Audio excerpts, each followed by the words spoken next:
अब लौट के आजा हनुमान। મને પૂછ્યું કે હનુમાન બાપાનો ઇતિહાસ શું હોય, તો એને કીધું કે હનુમાન બાપા પાતાળ લોકથી આવ્યા હતા અને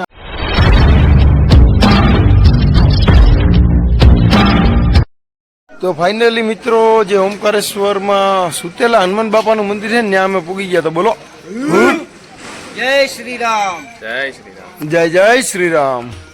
अब लौट के आजा हनुमान, तुम्हें मेरे राम बुलाते हैं।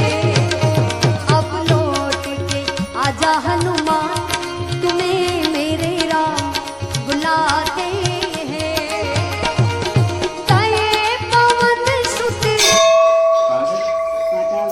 पाताल पाताल से आए और इधर विश्राम लिया। रावण के पास गए थे ना, रावण ले रहे थे राम लक्ष्मण को।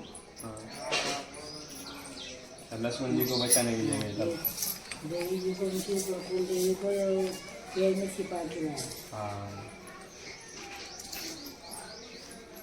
અમે આ દાદી મને પૂછ્યું કે હનુમાન બાપાનો ઇતિહાસ શું હોય, તો એને કીધું કે હનુમાન બાપા પાતાળ લોકથી આવ્યા હતા અને અહીંયા આવીને એને વિશ્રામ કરે તો. અને એનું એવું કેવું હોય કે હનુમાન બાપા રાવણ આગળ ગયા હતા ને ત્યારે અહીંથી જ ગયા હતા, એનું એવું કેવું હોય. તો બોલો બોલો જય જય શ્રી રામ. जय जय श्री राम.